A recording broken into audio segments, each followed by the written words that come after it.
ये लीजिए माँ जी, मुंह मीठा कीजिए। आज मेरा सपना पूरा हो गया। आज मैं एसडीएम बन गई। मेरे बचपन का सपना पूरा हो गया। ये लीजिए आशीष जी, आप भी मुंह मीठा कीजिए। मम्मी, आप एसडीएम बन गए? वाओ! हाँ गर्वित बेटा, मैं एसडीएम बन गई हूँ। निशा, ये सब तुम्हारी मेहनत का फल है। वो तो है, मैंने खूब मेहनत की थी ताकि मैं इस पोस्ट को हासिल कर सकूं। निशा बहू, आशीष ने भी तो तुम्हें एसडीएम बनाने के लिए कड़ी मेहनत की है। वो भी दिन रात तुम्हारे साथ लगा रहा। अरे माँ, ऐसा कुछ नहीं है। निशा तो मेरी पत्नी है।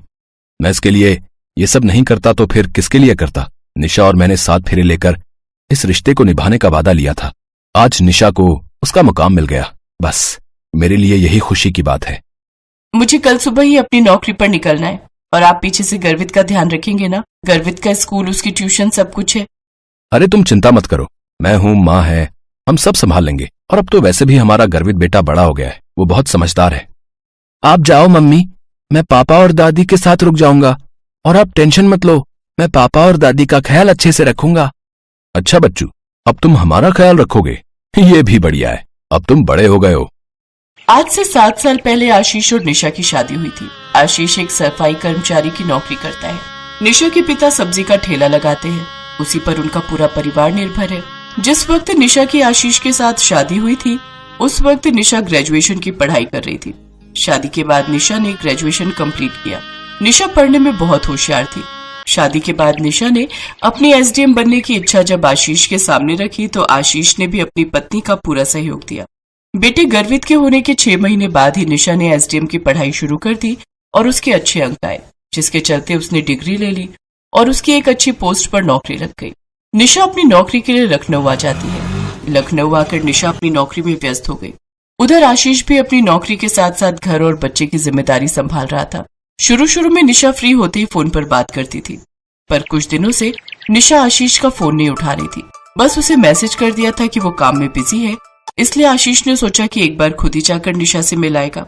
इसलिए वो निशा को सरप्राइज देने के लिए लखनऊ पहुंच गया। पर वहां पहुंचकर आशीष ने कुछ ऐसा देखा जिसे देखकर वो दंग रह गया। क्यों दंग रह गई ना? मैंने सोचा अचानक पहुंचकर तुम्हें चौंका दूं। मुझे पता था आज तुम्हारी छुट्टी होती है और तुम मुझे घर पर ही मिलोगी। वो आशीष, तुम और अचानक। आशीष एक सेकंड रुको। ये कौन है निशा? और तुम्हारे साथ इस तरह ये यहाँ क्या कर रहा है? आशीष निशा के साथ एक अनजान व्यक्ति को कमरे में देख लेता है और गुस्से में भर जाता है। तुम नौकरी की आड़ में मेरे पीठ पीछे ये गुल खिला रही हो। तुम्हें शर्म नहीं आती? तुम मेरे साथ ऐसा धोखा कैसे कर सकती हो? तुमने मेरे साथ विश्वासघात किया है, धोखेबाज कहीं की। मैंने तुम्हें कहीं देखा है, मुझे याद नहीं आ रहा है। अरे हाँ, तुम तो शायद निशा के साथ ही नौकरी करते हो ना? हाँ, एक बार परीक्षा के दिनों में मेरी मुलाकात तुमसे हो चुकी है। क्या नाम बताया था तुमने अपना? सूरज। हाँ, याद आया, सूरज। बिल्कुल ठीक पहचाना। निशा, तुम्हारे पति की तो याददाश्त बड़ी तेज है।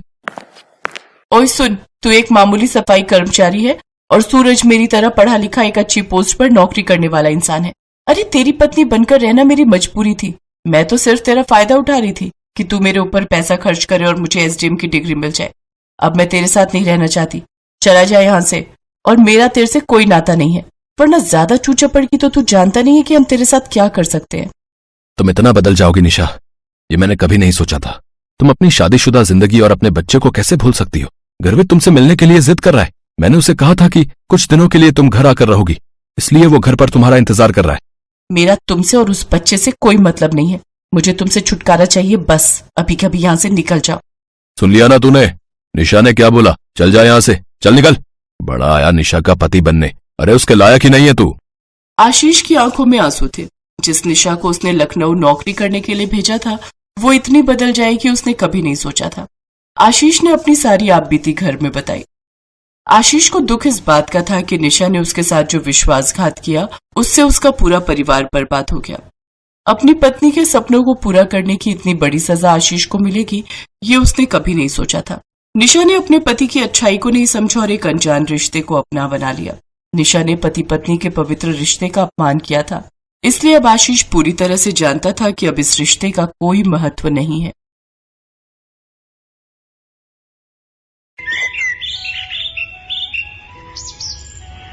नीरू एक फौजी थी। उसकी शादी 2 साल पहले ही राकेश से हुई थी। नीरू की मुलाकात राकेश से एक पार्टी में हुई थी। फिर धीरे धीरे दोनों की फोन पर बातें शुरू हुई और दोस्ती प्यार फिर शादी में बदल गई। नीरू फौज में थी तो अक्सर बॉर्डर पर ही तैनात रहती थी, इसलिए वो छुट्टियों में ही अपने घर रहने आती थी। पर पिछले 1 साल से वो अपने ससुराल नहीं जा पाई थी, सिर्फ अपने मायके में ही रहने आ जाती थी। अरे नीरू, मैं तो खुद तुमसे मिलने के लिए बेताब हो रहा हूँ, पर क्या करूँ, माँ के साथ मौसी जी के घर जाना जरूरी है। हेलो नीरू बेटा, कैसी हो? मैं ठीक हूँ माँ जी, बस छुट्टियाँ हो गई हैं। सोच रही थी इस बार आप सबके साथ रहूंगी। पिछली बार आप राकेश के साथ तीर्थ यात्रा पर चली गई थी, इसलिए मेरी सारी छुट्टियाँ माँ के घर पर ही बीती।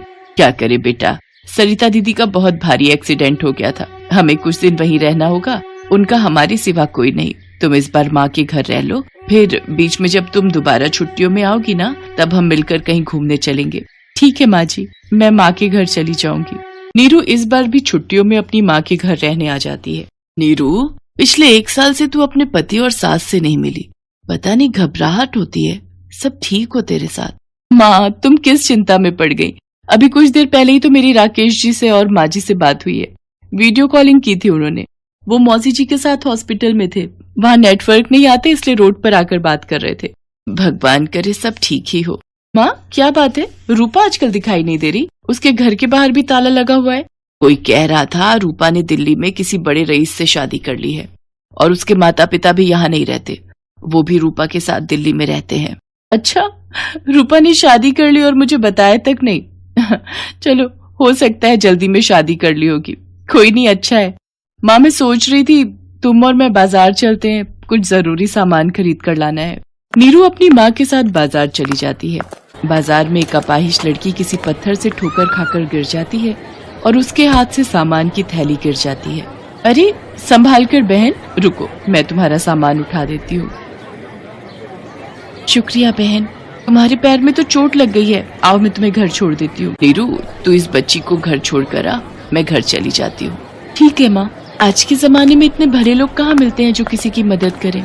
मैं एक फौजी हूँ, इसलिए मदद करना तो मेरा पहला धर्म है। अच्छा, तो आप फौजी हो? आपका क्या नाम है? मेरा नाम नीरू है। और तुम्हारा? मेरा नाम रेखा है। मेरा घर आ गया, आओ मैं अपनी माँ से मिलवाती हूँ। रेखा नीरू को अपनी माँ से मिलवाती है। वो भी नीरू से मिलकर बहुत खुश होती है।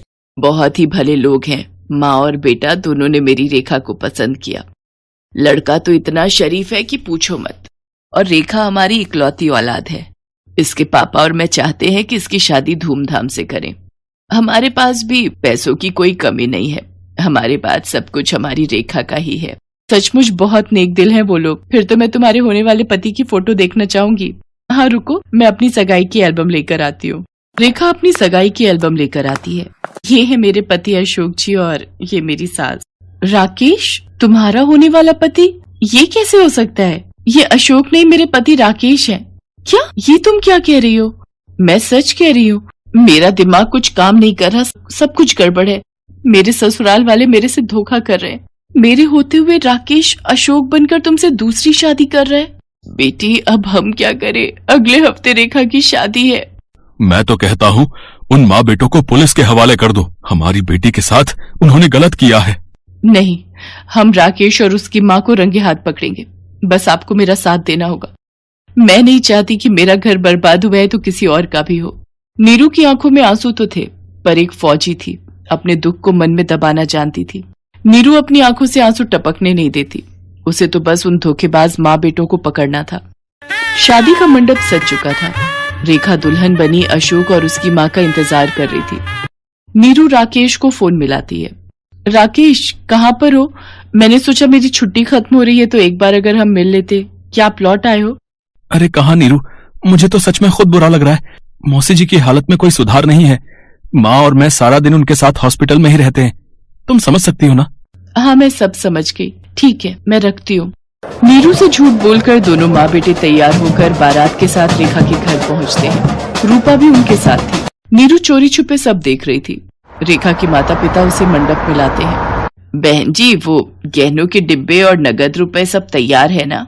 नीरू कमरे से बाहर आ जाती है। गहने तो नहीं, हथकड़ी तुम सबके लिए तैयार है। नीरू, तुम नीरू? हाँ, मैं। तुम दोनों मेरी पीठ पीछे पिछले 1 साल से ये झूठ का जाल बुन रहे हो। मेरे होते हुए तुम दूसरी शादी करने जा रहे हो। 1 सेकंड रूपा, तुमने राकेश के बड़े भाई से कब शादी की? राकेश का तो कोई बड़ा भाई है ही नहीं। नीरू, राकेश मेरे पति हैं। हमने 1 साल पहले ही शादी की है। इतना बड़ा धोखा?